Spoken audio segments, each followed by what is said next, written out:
This is the 6th episode in a bonus series of Real Democracy Now! A podcast talking about deliberation, culture and context. What do we want? Real democracy! When do we want it? Now! What do we want? Real democracy! When do we want it? Now! Welcome to Real Democracy Now! I'm Nivek Thompson, and Real Democracy Now! Is a podcast for people who think we can and should improve how democracy works. This podcast looks at democracy from different angles to help you think about how democracy might be improved. Welcome to episode 6 in this special bonus series of Real Democracy Now! A podcast about deliberation, culture and context. This series has been made in collaboration with the Centre for Deliberative Democracy and Global Governance at the University of Canberra. In this series, I speak with a number of people who participated in the Centre's conference in early December 2017, which brought together scholars from around the world to examine the different forms, meanings and significance associated with deliberation in various cultures and contexts. A copy of the conference program is available in the show notes. This conference was supported by John Dryzek's ARC Laureate Fellowship entitled Deliberative Worlds, Democracy, Justice and a Changing Earth System. In this episode, I'm speaking with Professor Stephanie Lawson, Professor of Politics and International Relations at Macquarie University. My name is Stephanie Lawson. I'm Professor of Politics and International Relations at Macquarie University in Sydney. I've previously worked at the University of East Anglia, the Australian National University and the University of New England, where I did my PhD on politics in Fiji, a topic which turned out to gain a life of its own over the years and a topic in which I'm still interested. I'm presently working on an ARC-funded project on regional politics in the Southwest Pacific, and the subtitle is From Colonialism and Cold War to the Asia-Pacific Century. So I've spent a lot of my research time looking at the Pacific Islands, but I've also branched more widely into political theory, especially democratic theory, issues concerning culture and democracy, as well as international relations theory, which I've been teaching for a number of years. And so I publish in all those areas. But the early work I did in the Pacific Islands has always informed both my theoretical work and my broader comparative work on politics. I suppose I like to think I work the intersection of critical comparative politics, international relations, critic theory, and area studies. So that's where I'm coming from with my work.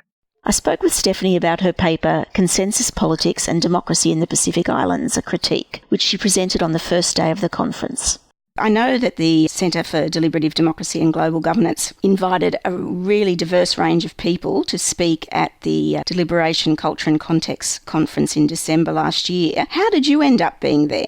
Well, I received an email out of the blue from Jensen Sass. I didn't know him before. I didn't really know anybody at the Centre for Deliberative Democracy in Canberra, although I had certainly heard of the work being done there. I think partly I was invited for my expertise and involvement in politics in the Pacific Islands, because that's an area which is obviously very interesting for comparative study of things like deliberative processes and democracy.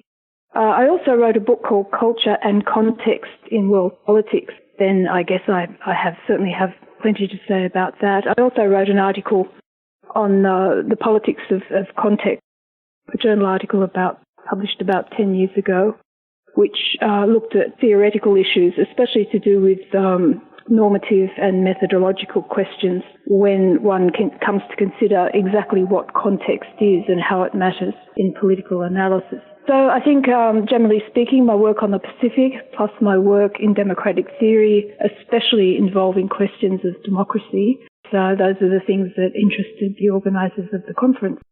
Your paper was called Consensus Politics and Democracy in the Pacific Islands, a Critique. Can you tell us a bit about that paper? Well, it's a paper that I still have a lot of work to do on, so it's still in draft form, and I haven't thought through everything. But I have always been interested in the idea or the way in which many Pacific Island politicians tend to contrast their style of politics with politics in what we might broadly call the West, although that is too much of a generalization in my view to call something simply Western and to call something else non-Western. just by the by, that sets up a dichotomy between the West and the non-West in comparative politics, political theory, and other studies, which I think is highly problematic. But leaving that question aside, Pacific Island politicians like to say that their style of political decision-making and political processes is by consensus, and that this contrasts with adversarial modes as practiced in the West. Now, there may be elements of that argument that are true to some extent, but I think it's a rather overdone argument, and I think there's a lot to be critical about in those kinds of claims. The same claims, incidentally, come out of African politics. They've come out of Asian politics, especially when authoritarian leaders are attempting to justify their style of authoritarian rule and to criticize Western democratic practices. So I think some of the arguments associated with consensus politics are rather specious because they are often used to justify authoritarian rule, authoritarian approaches to politics and so forth. So that's why I've been critical of consensus politics or claims about consensus politics in the Pacific Islands, but also elsewhere. And so your paper, is it a sort of an empirical paper looking at actually things that are happening, or is it more of a theoretical one? I've looked fairly generally at problems of democracy in the Pacific Islands, and there have been quite a number of them, but for quite different reasons when you travel around the Pacific. In Melanesia, for example, problems of politics there have to do with the nature of the post-colonial state. Populations in Melanesia were very diverse. There's something like 1,200 different languages spoken across the Melanesian region, and that just indicates what incredible linguistic and cultural diversity there is in the region and how hard it is to keep together a modern unitary state under those circumstances. But that's a question I didn't go into in great detail, but I pointed it out as a problem. But then when we shift to the Polynesian region, there are some similarities between Melanesia and Polynesia and Micronesia for that matter, and sometimes the division into those three groups can be overdone or overgeneralized. However, in the Polynesian region, that systems of chiefly rule there have been very hierarchical. And if we talk about traditions of politics in the Polynesian region, the first thing that comes to mind is the very hierarchical nature of political rule. Now, elements of hierarchical rule remain very strong in those Polynesian regions, particularly in Tonga and Samoa. And so in the paper, I did go into this in some detail, and I looked in particular at Tonga, which is one of the most rigidly hierarchical societies in the Pacific. It has a monarchy, which is unusual for Pacific Island politics. Hawaii was the other country which had a monarchy, but that monarchy collapsed well over 100 years ago. But in Tonga, the monarchy persists, and in fact, until very recently, it was not a constitutional monarchy, but a ruling monarchy. The king held more or less absolute power, and along with a very small number of what they call nobles, virtually governed the country through that system, through that very hierarchical system. There were some people's representatives in the parliament, but they were in a minority. So until recently, that was how Tonga was ruled. That has changed under pressure from a local pro-democracy movement. And the interesting thing to note here is the pressure hasn't been coming from outside Tonga for democratic reform. It's been coming from Tongans themselves, ordinary Tongans who want a greater say in the political process and who are not satisfied with the old traditional hierarchical structure.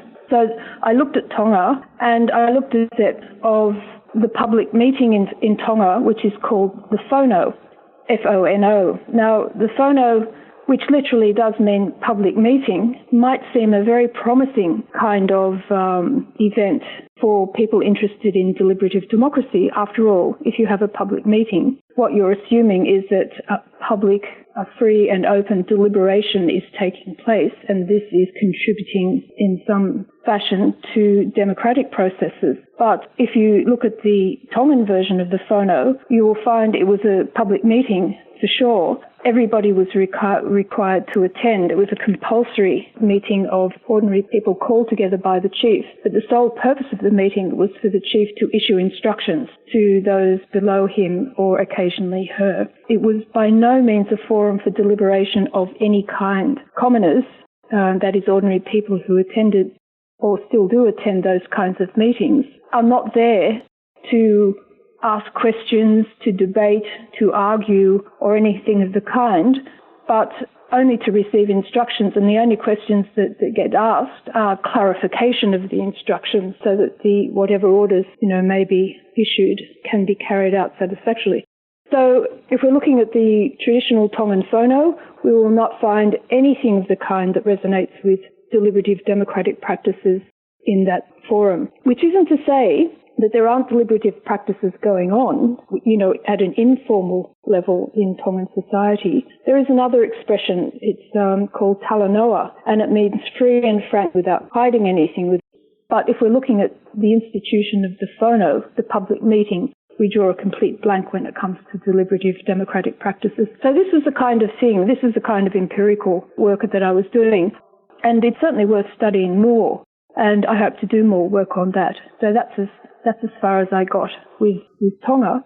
If we go to Samoa, where there's also a very hierarchical chiefly system still in place, which is the basis for the electoral, we do find that there is more flexibility with the phono, that there is more scope for discussion and deliberation. So that's perhaps a more promising case study for deliberative practice. But even so, Samoa is very far from what we might call a democracy, because although in the last 20 years, every adult citizen, male and female, has been given the vote, you can only run for parliament if you have chiefly status. So democracy there is still rather compromised. And even though there's more discussion, far cry from what we would consider to be democratic. So that's as far as my research has taken me at this stage. That's interesting. And if we go back to Tonga, you were sort of saying that it had been operating monarchy and now it's a constitutional monarchy. Is democracy or representative democracy in Tonga different in any key ways from representative democracy in Australia? Or, are they modelling themselves on, I hate to use the word, Western democracy? They have tried to shift to the principle of one person, one vote, one value, or at least give that more weight. Nobles are still overrepresented in the parliament. And there have been difficulties since a more democratic institution or set of procedures and rules has been introduced. It hasn't operated particularly smoothly. I've been limited to reading reports, so I can't say I've actually witnessed Parliament in operation in Tonga. But from all the reports, Parliament is, again, it's supposed to be for deliberation and discussion and reaching decisions on issues that, that obviously need to be addressed. And there were great hopes when the more democratic system was introduced, and Parliament would become a forum in which consensus politics decision-making, the order of the day, about. Tongan politicians, like politicians everywhere, there's constant bickering and infighting and disputes, over virtually every policy issue. But, I think that is a characteristic of politics.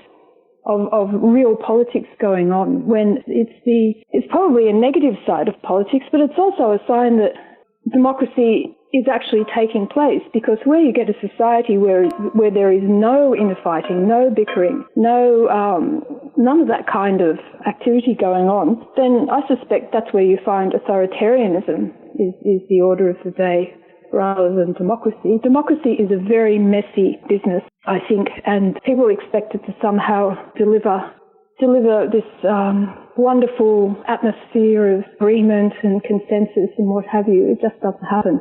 It doesn't happen here in politics in Australia. You can see for sure it doesn't happen in politics in the United States. And small countries like Tonga, in that way, it seems very little that's different. And so why is it that Pacific Island politicians argue that their way is so different and that it is consensual if in fact it's more hierarchical? Are they doing it simply for show, or is there something that they point to or that you think they've got in mind that justifies that? It's hard to say. They do like or many countries, not just in the Pacific Islands, but as I mentioned in Africa and throughout much of Asia, many politicians do like to think they are different from the West. And this is a culturalist argument that is worth examining. And indeed, I do try and address this argument in my work. But it's very hard, in my view, to really see that Pacific Island politicians or African politicians or Asian politicians are that different from politicians in Australia, the United States, Europe, or so forth. They'll invoke this notion of consensus decision-making, as I said before, but it only takes place where authoritarian rule is entrenched. And Singapore is the perfect example of this. There's a lot of consensus within the ruling party, the People's Action Party in Singapore, but they brook very little opposition. Anybody who knows anything about politics in Singapore would know that any opposition party there has a very difficult time because the ruling party has nurtured a form of authoritarianism to the finest degree. It's a very well-functioning system of authoritarianism, but it's not democratic. Maybe people prefer it that way. Many Singaporeans would say, well, we'd rather have our system than the systems that seem to operate elsewhere. But there you are. That's, again, one of the problems of looking at democracy and thinking, oh, well, once you have a democratic system where everyone's free to say what they think and to run for office and do this and do that, that's going to solve everybody's problems. That's going to bring in a really good system of government. Unfortunately, it doesn't work that way. On the other hand, authoritarianism doesn't work too well for most countries either. And Stephanie, when in talking to other speakers at the conference, one of the things that's come up over and over is that democracy doesn't have the same meaning around the world and that people have different cultural views about what democracy means, how it should be practiced, and so on. How do you respond to that in terms of the areas that you've looked at? Well, this is a subject which I've thought about and written about over a very, very long period. My view is that if democracy can mean anything at all, it cannot mean all things to all people. Now, every country in the world, every political leader in the world claims to be a democrat. The most ruthless authoritarian leaders will claim to be democrats, or at least leading their country towards democracy. And quite frankly, if democracy means all things to all people, then it means absolutely nothing at all. And I've heard and read of culturalist arguments saying, well, we, in Singapore, for example, we have our own version of democracy and it's called Confucian democracy. This is a very specious argument indeed. When they go on to describe what Confucian democracy actually consists of, it's underpinned by the values of harmony, to get along nicely. It's underpinned by the values of consensus. Once again, this word comes in to make it sound really good. So consensus and harmony and obedience to authority is the subtext there. So in order to achieve harmony and consensus, obedience to authority is actually the most important requirement. And when you get obedience to authority under circumstances like that, this is not democracy. Democracy, of course, entails citizens respecting the laws and obeying the laws, but democracy also means open criticism of political leaders. It means the ability for anybody in the society, any citizen in the society, to run for office, to promote their political views, their policy preferences and so forth. So many of these culturalist arguments have been put forward by authoritarian leaders to justify authoritarianism by trying to call their particular preferred systems of rule democracy, because everybody wants to be a democrat. But in my view, of course, and in the view of many others, these are very specious arguments that simply don't stand up to critical scrutiny. Yes, it's a tricky one, isn't it? I mean, I sort of can see value in both arguments about recognising different cultural practices and perspectives, but at the same time... This is another point.